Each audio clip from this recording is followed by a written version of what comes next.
PK, you must be pleased with that. Yeah, it's a short and sharp first question.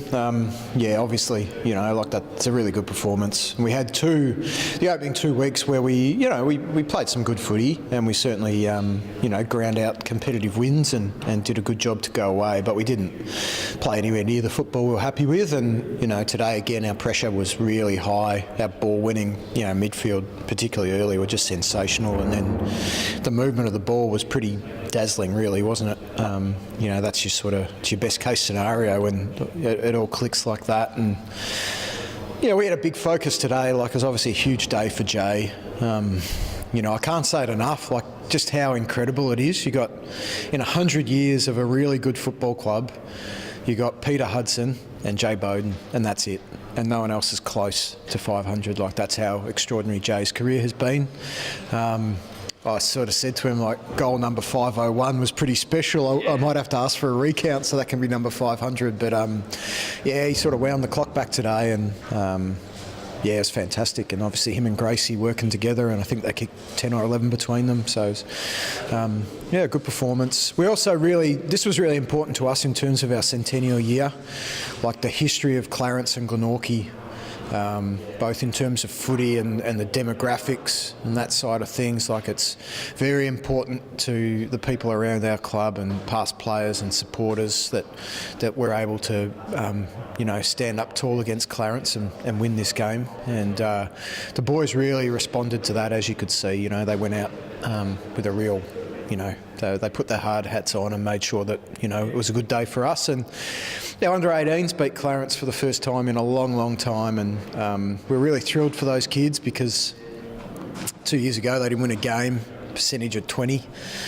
Last year they won one game. And those kids over pre-season have just worked so hard. And they've been competitive their first 2 games, but not quite got there. So to grind a win out today, we're just so happy. And it really set the scene for the seniors. We put it on them. We're like, come on, the 18's got the job done, the development got it done. You've got to make sure you get it done. So a good day for Glenorchy.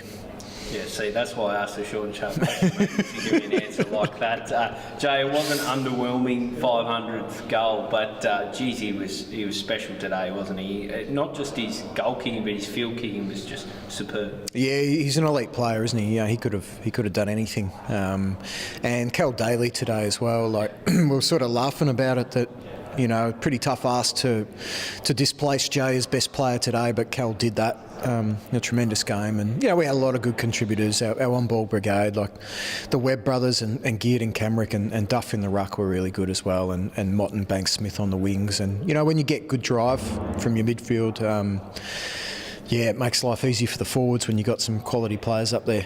Speaks a bit as well to your depth of talent. I mean, you lost a couple last week, some really good players, but you didn't really even notice their absence today because I guess the ones that came in did a really good job. They did, to be honest, like, we didn't even talk about it really. That's just footy.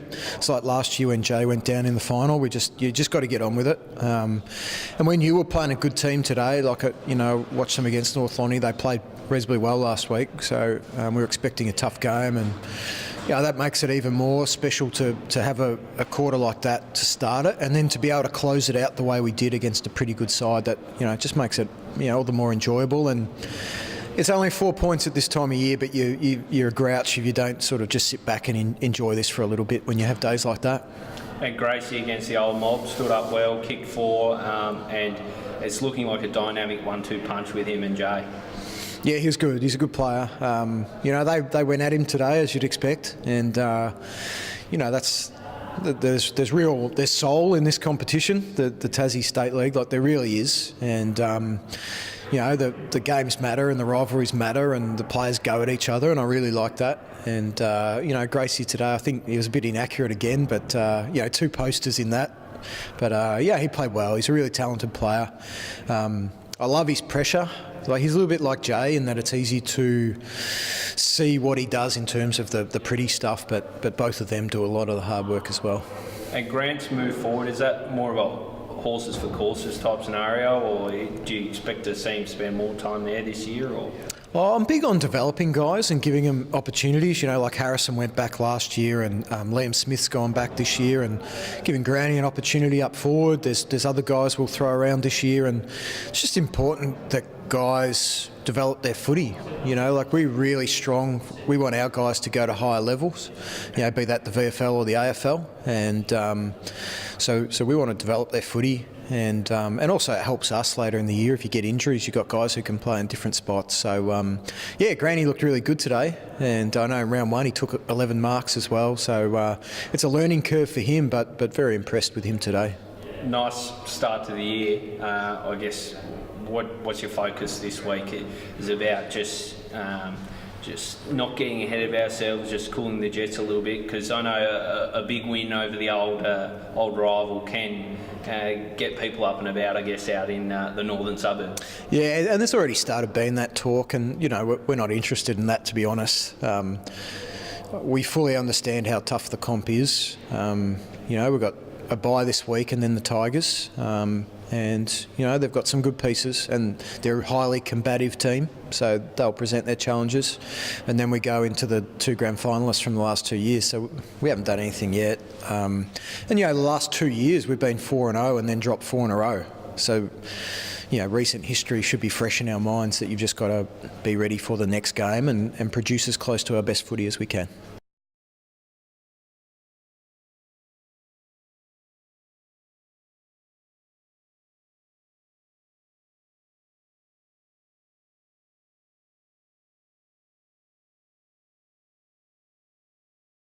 Well, a tough day at the office, mate. A slow start really hurt you. Yeah, definitely. I think Glenorchy's exit out of stoppages was really clean, whereas ours was under pressure. I mean, they've got a very good midfield, and being 10 goals too, we play catch up all day. What's the story with Holmes and Wiley, the laid-outs? Their laid-outs seem to really disrupt you defensively. Yeah, Keegan's had a bit of a niggle, and the same as James. He was unwell today, so we didn't want to risk them early in the season. So we brought in some youngsters to replace them, so they benefit from the experience. But those guys, Wiley and Holmes, they'll filter back in next week. What did you make of, I guess, the performance after quarter time, putting that to one side? You seemed to get a bit of a foothold in the game in the second term and at least made a bit of a contest of it. We had some pleasing aspects of our game, in particular their inside 50s. We were able to match them. We were able to stop their exit being clean, and we were able to work on our forward stoppages as well. So there were elements of our game after quarter time we fixed, but that time frame of 20-25 minutes, we couldn't go back and fix that. Yeah. I guess across 4 quarters there are a few of the youngsters that really stood up. Is there anyone in particular that impressed you? Ollie Preshaw, he made the state under-16 team last year and wasn't invited back to the academy program. So he's had a huge pre-season under us and he'll continue to develop. He's got to put on about 10-15 kilos worth of muscle. And also Adrian Butterworth rebounding off through our defensive 50. Those 2 guys, plus we've got young Tyler Penwright. So we've got some youngsters coming through, and it's time that maybe we gave some more time into those guys for development in the future. So is it a bit of a passing of the baton this year at Clarence and a real investment in the young talent? It has to be. Teams have to evolve. Teams have to look at their own pathway, what's coming through. Like the Development League have won 5 premierships across the 7 years. So we need to maximise that. We've got good underage teams coming through that have actually been successful. So it's time to grab those players and work on our pathway. What did you make of Glenorchy? I guess they were pretty impressive. First game, first round North Launceston. Second game, Glenorchy. So we had the first bye for the second year in a row. So this is only our second game, but North Launceston and Glenorchy and plus Lauderdale, they're the top 3. They are the benchmark. Glenorchy was sharp today. They were really, really good. And I guess it doesn't get any easier. You just mentioned the third in that trio, which is Lauderdale, and you've got them next up. Absolutely, but it's a test for our players. They've got to understand that the next team coming through and who we play is no different to today. We've got to learn from today in preparation for next week. And what a great opportunity to go down to Lauderdale and play them. any changes on the horizon for you guys? Oh, well, Holmes and Wiley will filter back through. We'll wait to find out about how Sam Banks went. Well, he plays tomorrow, and there'll be just that general work throughout the week to see who's going to play and balance that.